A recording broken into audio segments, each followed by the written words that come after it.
pour lesquels ça semble pas simple. Il y a les terrains de golf. Pourtant, dans d'autres provinces, on avait mis en priorité des espèces d'activités de plein air, parce qu'on disait en plein air, si on ferme certaines sections dans les bâtiments en plein air, c'est plus facile, techniquement, c'est plus facile de respecter la distanciation. On rejoint tout de suite Martin Ducharme, c'est le porte-parole de la table de concertation de l'industrie du golf, mais aussi Jocelyne Cazin, figure bien connue. Bonjour Jocelyne, bonjour à vous deux. Bonjour Mario. Je commence par vous, Jocelyne. Comment se porte, avant de parler du technique, comment se porte le moral des golfeurs là, en l'absence d'annonce?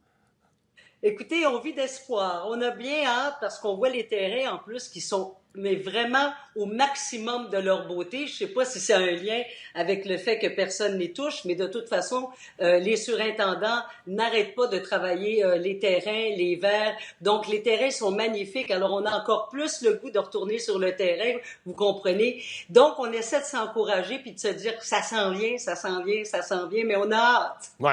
Bon, M. Ducharme, allons-y là, techniquement. D'abord, présentement, la notion entretien, Jocelyne vient de le dire, on vous a donné le feu vert pour, évidemment, parce que si on ne s'occupe pas du gazon, puis si on ne fait pas les opérations, on va scraper le terrain, là. Effectivement. Donc, on avait eu le feu vert pour l'entretien. Et en plus de cette bonne nouvelle-là, on a le feu vert pour ouvrir, dans certaines régions, des boutiques de golf à partir du 4 mai. Donc, ça, c'est des bonnes nouvelles. OK. Mais on ne peut pas jouer encore? Non, présentement, on ne peut pas jouer. On attend la recommandation du ministère de la Santé publique. C'est ce qui est important. OK. Parlez-nous un peu, là, je viens de dire, on ne peut pas jouer. Parlez-nous un peu de ce que vous avez soumis. Puis j'ai vu que dans d'autres pays, tout le monde travaille là-dessus. Le nouveau golf, là, en temps de pandémie, il y a encore toute une série de restrictions, d'impossibilités où on va pouvoir jouer au golf, mais différemment, là. Oui, effectivement, mais pas tellement si différemment que ça. Il faut bien comprendre que le golf, c'est un sport qui se joue facilement avec de la distanciation physique. Ça, c'est hyper important. Déjà, dans un terrain de golf, jamais vous êtes à côté de quelqu'un quand vous frappez votre balle de golf. Donc, la distanciation physique, elle est de rigueur en temps normal. Il n'y a rien de nouveau de ce côté-là.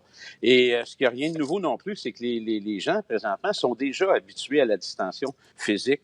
Lorsqu'ils vont au dépanneur, lorsqu'ils vont dans les... À quoi il faudra faire attention dorénavant sur un terrain de golf? Là, évidemment, il y a les cartes, parce que quand on est à 2 sur la carte, là, on n'est plus en distanciation. Oui, effectivement. Donc, les clubs de golf vont déjà avoir en main un manuel d'entretien, donc pour toutes les aires publiques et pour tout l'équipement que le client pourrait toucher à ce moment-là. On parle d'une voiturette de golf. Effectivement, ça va être désinfecté à tous les jours, matin et soir, après chaque utilisation. Tout va être désinfecté pour que la personne puisse l'utiliser en toute sécurité. C'est la même chose pour les chariots. Jusqu'à présent, ça serait une seule personne par voiturette ou quelqu'un qui demeure à la même adresse à ce moment-là. Ah ouais, un couple, c'est vrai. Exactement. Et puis, ça va se faire en toute sécurité, sans aucun problème. Okay. Il faut dire Mario, qu'il y a beaucoup de golfeurs qui marchent. C'est un sport et c'est un sport de santé physique et mentale. Alors donc, il n'y a aucun problème. Et Martin a raison d'appuyer là-dessus. C'est extrêmement facile d'avoir une distanciation physique parce que moi, je voudrais pas recevoir le bâton de mon voisin. Non, exactement. Jocelyne, il y a quand même des événements. Je sais que vous êtes dans un tournoi de golf. Là, je parle plus aux finances des clubs de golf. On se finance avec le jeu lui-même. Mais il y a aussi un paquet d'événements là, qui se tiennent, des levées de fonds et autres qui se tiennent sur des terrains de golf. Oui, Martin pourra vous en parler, mais actuellement, là, à compter d'aujourd'hui, là, c'est 5 millions de dollars par jour qui sont perdus dans les terrains de golf à cause de différents événements, de tournois qui ont été annulés. Et personnellement, bien évidemment, je suis affectée parce que vous le savez, ça fait plus de 16 ans, moi, que je suis ambassadrice pour le marathon de golf pour la sclérose en plaques qui se donne justement au Château Bromont normalement. Eh bien là, il a été annulé ou peut-être reporté à l'automne.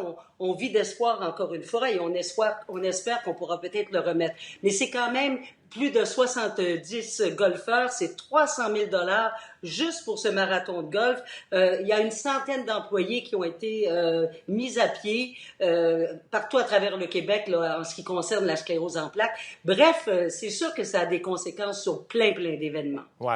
M. Ducharme, pour les terrains de golf, on en a vu fermer quand même ces dernières années.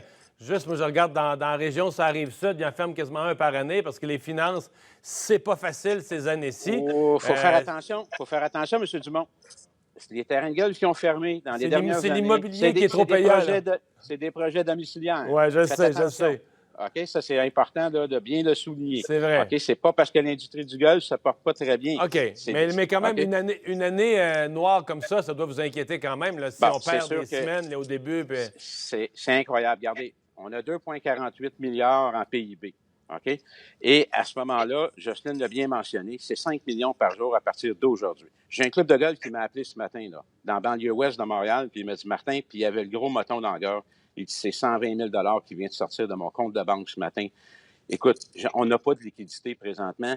On a manqué les salons du golf parce que ça a été annulé. On parle de 3 à 3,5 millions de dollars qui se transgivent dans ces salons du golf-là. En réalité, c'est notre liquidité qu'on va chercher dans ces événements-là. Est-ce que les membres ont renouvelé pour la saison? Est-ce que les membres ont assez la fois qu'il y aura du golf pour avoir renouvelé leur membership? Je vous dirais que 75 des membres ont renouvelé et payé dans la majorité des clubs de golf. L'autre 25 des gens retiennent présentement leur paiement parce qu'ils ne savent pas ce qui va arriver. Ils ne savent pas ce qui va arriver d'une région à l'autre, est-ce qu'ils vont pouvoir y aller. Donc, il y a un 25 qui est là. Par contre, cet argent-là sert au fonds de roulement de l'entreprise. Il ne faut pas oublier, Jocelyne, elle l'a très bien mentionné, elle a parlé du marathon de la sclérose en plaques. Mais j'ai un club de golf, là, depuis le 14 mars à aller jusqu'au 31 mai, il y a 70 événements qui ont été cancellés. Présentement, là, on évalue, OK, présentement, à 800 millions les pertes qui ne seront pas revenues dans les livres cette année dans les clubs de golf par des événements cancellés, que ce soit des mariages, des cocktails, des 5 à 7 de la Chambre de commerce. Il y a tout ce côté-là. Et il y a le facteur aussi employé. Employé, OK? Le côté employé, là, l'industrie du golf a 52 000 employés au Québec. D'accord? Bien, sur ça, là, il y en a 20 000, M. Dumont, qui ne reviendront pas au travail. Ça, c'est clair, net et précis, ça ne reviendra pas au travail. On veut sauver les 32 000 autres emplois. Je vais vous donner un exemple. Vous venez de la région du bas du fleuve. Si je prends le club de golf de Saint-Pacôme, OK? Ouais. Ça vous dit quelque chose? Petit terrain de golf dans une petite municipalité où est-ce qu'on va engager 40-50 personnes. C'est important, là, 40-50 emplois dans une petite municipalité comme Saint-Pacôme. D'accord? Mais tu en as 20 là-dessus qui ne reviendront pas travailler. Là. Puis ça, là, c'est des familles. Là. On ne parle pas juste d'un emploi, c'est la famille. Là. Ouais. C'est très, très, très difficile présentement ce qu'on vit en situation financière. On le comprend bien. Jocelyne, dans quelques instants, je reçois la ministre du Tourisme. Un message pour elle? Ah ben, on a bien hâte que le golf recommence et moi, j'ai envie de dire à la ministre du Tourisme qu'il n'y a franchement aucun problème pour jouer au golf. S'il y a un sport qui respecte la distanciation physique, c'est bien le golf à plus de 2 mètres de distance. En plus, c'est bon pour la santé mentale et physique. Puis là, je voudrais passer un petit message. Si vous pensez que les 60 ans et plus ne peuvent pas jouer au golf, ben j'ai des petites nouvelles pour vous parce que normalement, les 60 ans et plus qui jouent au golf, ils sont en forme. Donc, il n'y a aucun problème de ce côté-là. On entend bien le message. Bien, merci. Puis, Monsieur Dumont, si vous avez un message pour la ministre Caroline Proulx. Première des choses, félicitations, elle fait un très bon travail. Mais présentement, l'industrie du golf travaille conjointement avec l'Association des hôteliers du Québec pour être capable de mettre en place des beaux forfaits golf et en même temps aider l'industrie touristique pour la saison 2020. Donc, on a un très beau travail de collaboration. Puis c'est le fun de travailler avec le ministère du Tourisme, c'est le fun de travailler avec l'Association des hôteliers. Puis l'industrie du golf est là pour que les gens puissent avoir un été agréable en 2020 et en toute sécurité. Gardons ça toujours en mémoire. Mais merci beaucoup à vous deux. Au revoir. Oui. Merci beaucoup. Au revoir.